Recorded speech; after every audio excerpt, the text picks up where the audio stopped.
अस्सलाम वालेकुम गाइस। तो कैसे हैं आप सब? उम्मीद करते हैं आप सब खैरियत से होंगे, बिल्कुल ठीक ठाक होंगे, मजे में होंगे अपने अपने लाइफ में और लाइफ को एंजॉय कर रहे होंगे। तो भाई मेरा नाम उसामा है, मेरा नाम है मारिया, उमर। तो welcome back to my YouTube channel तरकार रिएक्शन। तो गाइस एक फिर से मजेदार किस्म का वीडियो लेके हम तीनों ही आपके सामने हाजिर हो चुके हैं। तो बड़ा मजा आने वाला आज की वीडियो देखने का, बहुत ही वीडियो इंटरेस्टिंग होने वाली है, बहुत ज्यादा मजा आएगा आपको देखने का। तो भाई उमर भाई फटाफट से बताएं आज क्या देखने। आज का वीडियो बड़ा इंटरेस्टिंग होने वाला है जी, क्योंकि आज का जो वीडियो है वो टाटा ग्रुप पे है और ओके। फुल फैमिली ट्री होगा। पूरे उनकी जो मतलब हिस्ट्री है ना, प्रॉपर फैमिली की, खानदान की, वो इसमें दिखाएंगे कैसे ये बिल्डअप हुआ, कैसे और इसकी। मेरे ख्याल से हम ये फर्स्ट टाइम इनकी हिस्ट्री फर्स्ट टाइम देखने लगे तो मजा मजा आ गया, आता गया। तो इंटरेस्टिंग वीडियो है जो है ना यार, पहले हम वीडियो देख रहे थे, बाकी डिस्कशन बाद में करेंगे। चलते हैं वीडियो पे जाने से पहले हमारे चैनल को लाइक करें, शेयर करें, चैनल को सब्सक्राइब करना मत भूलिएगा, बेल आइकन पे लाजमी क्लिक किया करें ताकि आने वाली वीडियो का नोटिफिकेशन भी तो आपको मिल सके। तो let's start this video.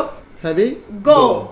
Tata केवल एक बिजनेस ग्रुप नहीं बल्कि देश के भरोसे का नाम है, और आज हम टाटा ग्रुप की अमेजिंग सक्सेस जर्नी को ही शुरू से जानने वाले हैं। दरअसल यह सिर्फ एक प्राइवेट कंपनी की कहानी नहीं बल्कि 200 सालों के एक ऐसे लेगेसी की कहानी है जिसने इंडियन बिजनेस का चेहरा बदल दिया। टाटा ग्रुप ने देश को वो सब कुछ दिया जिसकी देश को जरूरत थी। देश का पहला steel plant, luxury hotel, hydro power plant, पहली एयरलाइंस, पहला कैंसर हॉस्पिटल और इसके अलावा भी बहुत कुछ। और दोस्तों, कहानी की शुरुआत होती है आजादी से लगभग 100 साल पहले, जब गुजरात के नवसारी में एक पारसी परिवार रहता था, नुसरवानजी टाटा और उनकी वाइफ जीवनबाई। नुसरवानजी अपने गाँव से मुंबई जाकर कॉटन ट्रेडिंग का बिजनेस करते थे। 1839 में जब उनके इकलौते बेटे जमशेदजी टाटा का जन्म हुआ तो उनकी परवरिश और पढ़ाई पर भी उन्होंने काफी ध्यान दिया। वैसे तो जमशेद जी का बचपन नवसारी में ही गुजरा था, लेकिन 14 साल की उम्र में ही वह मुंबई आकर अपने पिता के बिजनेस में हेल्प करने लगे। और एल्फिंस्टन कॉलेज से ग्रेजुएशन करते समय केवल 16 साल की उम्र में ही उनकी शादी हीराबाई से हो गई, क्योंकि चाइल्ड मैरिज उस दौर में एक आम बात हुआ करती थी। 1858 जब जमशेद जी 19 साल के थे और हमारा देश अंग्रेजों का गुलाम था। उस समय अमेरिका कॉटन का सबसे बड़ा प्रोड्यूसर देश था और अंग्रेज ज्यादातर कॉटन अमेरिका से ही इम्पोर्ट किया करते थे। लेकिन उसी दौरान अमेरिका में सिविल वॉर शुरू हो गया और वहाँ से कॉटन की सप्लाई बंद हो गई, जिसका असर यह हुआ कि इंडिया में कपास की डिमांड कई गुना बढ़ गई और जमशेद जी अपने पिता के साथ कॉटन ट्रेडिंग के बिजनेस में पूरी तरह उतर गए। उनके पिता बिजनेस में नई टेक्नोलॉजी को काफी जरूरी मानते थे और इसलिए उन्होंने टेक्सटाइल इंडस्ट्री को समझने के लिए जमशेद जी को दुनिया के कई अलग अलग देशों में भेजा, जिसका नतीजा यह हुआ कि जमशेद जी ने यूरोप,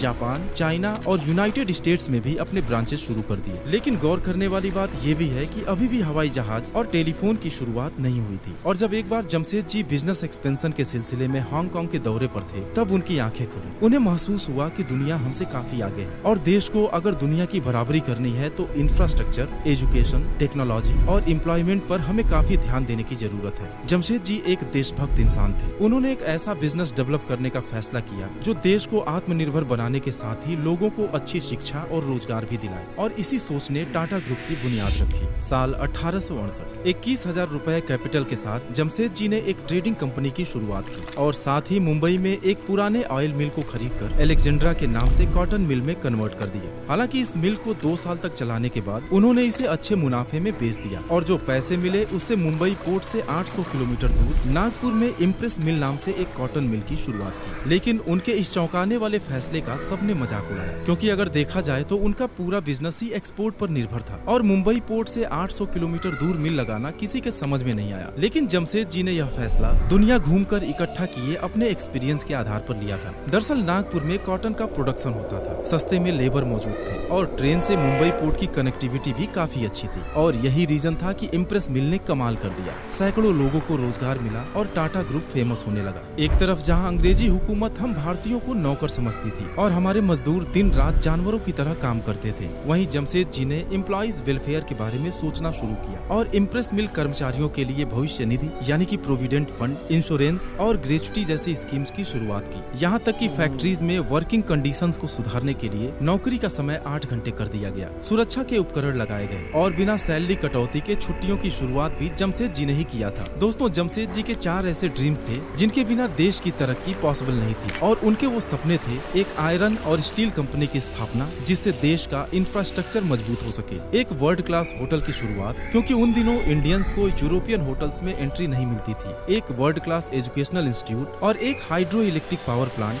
जिससे हमारी इंडस्ट्रीज का तेजी से विकास हो। और उनके इन ड्रीम्स को पूरा करने के लिए उनके दोनों बेटे दोराबजी टाटा और सर रतन टाटा पूरे जी जान से उनके साथ लगे हुए थे। लेकिन दोस्तों, आपकी जानकारी के लिए बता दूं कि हमारे रतन टाटा सर के ग्रैंडफादर का नाम भी सर रतन टाटा ही था। साल 2003 में जमशेद जी का एक सपना हकीकत में तब बदला जब मुंबई के कोलाबा तट पर ताजमहल होटल खोला गया, जो देश का पहला ऐसा होटल था जिसमें इलेक्ट्रिसिटी थी। हालांकि बाकी बचे 3 सपनों के भी वो काफी करीब थे, लेकिन अनफॉर्चुनेटली साल 1904 में जर्मनी में उनकी डेथ हो गई। जमशेद जी टाटा के बाद उनके बड़े बेटे दोराबजी टाटा ग्रुप के चेयरमैन बने, लेकिन उनके ऊपर प्रेशर था अपने पिता के अधूरे काम को पूरा करने का। और काफी मुश्किलों बाद साल 1907 में उन्होंने टाटा आयरन एंड स्टील यानी कि टिस्को की स्थापना की, जिसे आज हम टाटा स्टील के नाम से जानते हैं। और आपको जानकर हैरानी होगी कि आज का जमशेदपुर, जिसे हम टाटा नगर के नाम से भी जानते हैं, उसे टिस्को एम्प्लॉइज के लिए साक्षी सिटी के नाम से दोराबजी ने ही बसाया था। दोस्तों, अब समय आ गया था जमशेद जी के बाकी बचे 2 सपनों को पूरा होने का, जिसे दोराबजी टाटा ने साल 1909 में इंडियन इंस्टीट्यूट ऑफ साइंस और 1911 में टाटा पावर की नींव रखकर पूरा कर दिया। दोराबजी को बिजनेस के अलावा गेम्स में भी काफी इंटरेस्ट था और भारतीय खेलों को प्रमोट करने के लिए इंडियन ओलंपिक मूवमेंट की शुरुआत भी उन्होंने ही की थी। आगे चलकर जब भारतीय ओलंपिक संघ बनाया गया तो सर दोराबजी टाटा उसके पहले अध्यक्ष बनाए गए।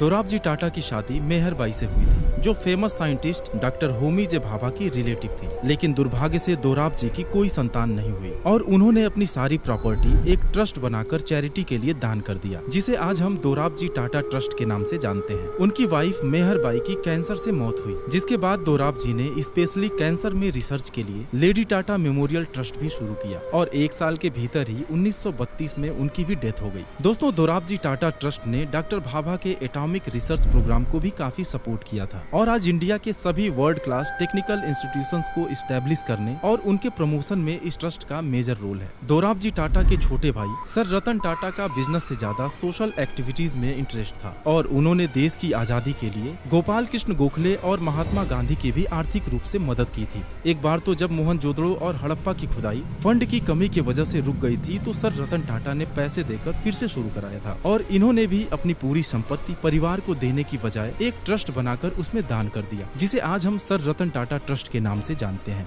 दोराबजी के बाद टाटा ग्रुप की कमान सर नौरोजी सकलतवाला को दी गई। दरअसल जमशेद जी टाटा उनके मामा थे और उनके ड्रीम्स को पूरा करने में सकलतवाला ने दोराबजी टाटा के साथ मिलकर दिन रात कड़ी मेहनत की थी। और आपको जानकर हैरानी होगी कि टाटा ग्रुप में नौरोजी सकलतवाला के कैरियर की शुरुआत मुंबई के स्वदेशी मिल से 50 रुपए महीने की सैलरी पर एक क्लर्क के रूप में हुई थी। सकलतवाला को कंपनी की कमान उस समय सौंपी गई जब दुनिया मंदी की चपेट में थी। उन्होंने कंपनी की ग्रोथ को बरकरार रखा, लेकिन साल 1938 में हार्ट अटैक से उनकी मौत हो गई। और दोस्तों, अब हम बात करेंगे टाटा ग्रुप के अगले और सबसे क्रांतिकारी लीडर JRD टाटा के बारे में, जिन्होंने टाटा ग्रुप को दुनिया के हर कोने में पहुंचा दिया। 50 सालों तक वह टाटा ग्रुप के चेयरमैन बने रहे और $100 मिलियन और 15 कंपनीज के टाटा ग्रुप को $5 बिलियन और 95 कंपनीज का ग्रुप बना दिया। वह देश के इकलौते इंडस्ट्रियलिस्ट थे जिन्हें भारत रत्न से सम्मानित किया गया। असल में JRD जी के टाटा ग्रुप का चेयरमैन बनने का किस्सा भी बड़ा दिलचस्प है। दरअसल उनके पिता रतन जी दादा भाई टाटा जमशेद जी टाटा के कजिन थे और उनकी माँ सुजैन फ्रांस की रहने वाली थी, इसलिए उनका बचपन भी फ्रांस में ही बीता। और जब गवर्नमेंट के रूल के हिसाब से उन्हें 1 साल आर्मी में काम करना पड़ा तो उन्हें बड़ा मजा आया और उसी नौकरी को वह आगे भी जारी रखना चाहते थे। लेकिन उनके पिता ने साल 1925 में उन्हें इंडिया भेज दिया। JRD टाटा इस उम्मीद से इंडिया आए कि घर की कंपनी है और किसी बड़े पोजीशन पर काम करने को मिलेगा, लेकिन टाटा ग्रुप में परिवारवाद की कोई जगह नहीं थी। उन्हें बिना सैलरी के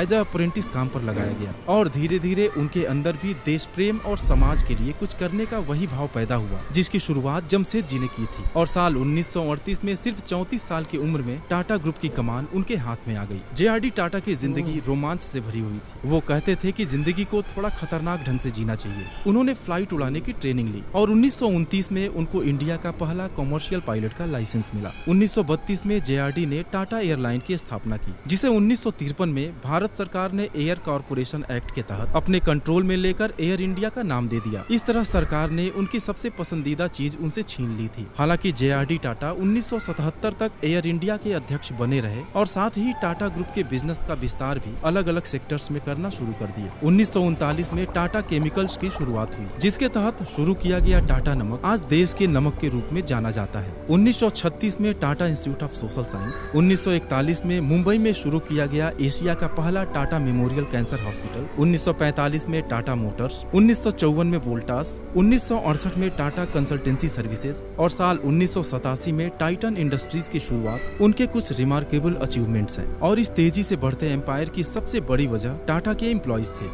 ढेर सारे ऐसे किस्से हैं जो बताते हैं कि JRD टाटा अपने कर्मचारियों का कितना ख्याल रखते थे और जमशेद जी ने एम्प्लॉइज वेलफेयर के लिए जो स्कीम शुरू किए थे उसे उन्होंने टाटा ग्रुप की सभी कंपनीज में लागू किए। 1991 यह भारत में इकोनॉमिक लिबरलाइजेशन का साल था और गवर्नमेंट ने फॉरेन कंपनीज के लिए इंडियन मार्केट को ओपन कर दिया था, जिसका नतीजा यह हुआ कि कंपटीशन की वजह से टाटा ग्रुप मुश्किल दौर से गुजरने लगा और कर्ज का बोझ बढ़ता चला गया। फिर रतन टाटा सर टाटा ग्रुप के चेयरमैन बनाए गए और बागडोर संभालते ही सबसे पहले उन्होंने टाटा के कोर बिजनेसेस पर ध्यान देकर उसे मजबूत किया और फिर दुनिया की बड़ी बड़ी कंपनीज का एक्विजिशन करना शुरू कर दिया। साल 2000 में टेटली, 2007 में कोरस ग्रुप, 2008 में जगुआर और लैंड रोवर का एक्विजिशन कर उन्होंने दुनिया को हैरान कर दिया। बिजनेस में अपना झंडा गाड़ने के साथ ही उन्होंने टाटा परिवार की परंपरा को आगे बढ़ाते हुए टाटा ट्रस्ट का निर्माण किया, जो आज देश की लार्जेस्ट चैरिटी ऑर्गेनाइजेशंस में से एक है। 2012 एक सिलेक्शन कमेटी के जरिए साइरस मिस्त्री को टाटा ग्रुप का अगला चेयरमैन बनाया गया। और आपकी जानकारी के लिए बता दूं कि रतन टाटा सर के सौतेले भाई नोवेल टाटा की शादी साइरस मिस्त्री की बहन से हुई थी। इस तरह से अगर देखा जाए तो रतन सर और साइरस मिस्त्री में जीजा और साले का रिश्ता था। हालांकि टाटा का मैनेजमेंट बोर्ड साइरस मिस्त्री के कामकाज से सेटिस्फाई नहीं था, इसलिए रतन टाटा सर कंपनी के मामलों में सक्रिय रूप से भाग लेते रहे और साल 2016 में साइरस मिस्त्री को टाटा ग्रुप के चेयरमैन पद से हटा दिया गया। उसके बाद 2017 में नटराजन चंद्रशेखरन को टाटा ग्रुप का चेयरमैन बनाया गया, जिन्होंने 30 सालों तक TCS में काम किया था और आज भी टाटा ग्रुप उनके लीडरशिप में ही तेजी से आगे बढ़ रही है। दोस्तों, टाटा ग्रुप के कुछ आंकड़ों को जानकर आप हैरान हो जाएंगे। आज टाटा ग्रुप के पास 100 से भी ज्यादा कंपनीज हैं, जिनका कुल मार्केट कैप $311 बिलियन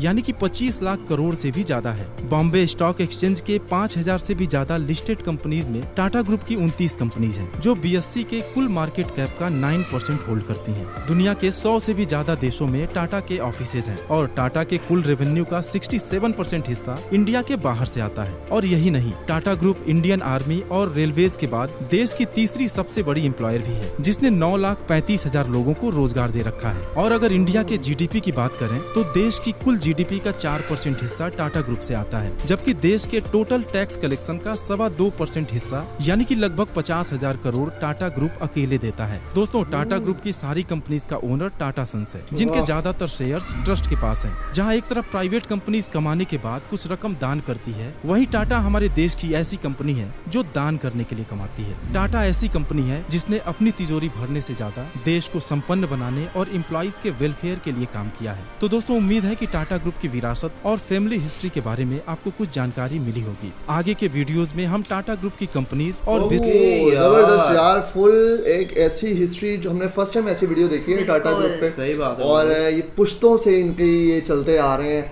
और जो है मेरे ख्याल से ये काफ़ी बहुत बड़े एजाज़ की बात है यार कि एक ऐसे बिजनेस को कहाँ से 1839 से लेके अब तक जो रन कर रहे हैं और अब तक जिस तरीके से 100 से ज़्यादा कंट्रीज़ में उनके ऑफिसेज हैं और इतनी कंपनीज के नाम बंदे को मेरे ख्याल से याद ना हो और तकरीबन कैसे कंट्रोल करना, कैसे मैनेज करते होंगे उनको भी पता। और उसके अलावा शुरू से यार इतने पुरानी यानी कि उनकी हिस्ट्री है, यानी कि वो कपास की वो रुइन से उन्होंने जो बिजनेस स्टार्ट किया है ना, बिजनेस स्टार्ट किया, वहाँ से वो आगे चलते रहे हैं, यानी कि वो जद्दी पुश्ती जिसे कहते हैं ना, वो लोग अमीर हैं। और दूसरी वो कहते हैं कि वो कमाते हैं डोनेशन करने के लिए, डोनेट करने के लिए। उनका कितना % जो है वो जाता भी मेरे ख्याल से आई थिंक मैंने एक वीडियो में देखा था 60+ है, वो 67 के करीब है जो सिर्फ डोनेट ही हो जाता है, प्रॉफिट जो भी होता है।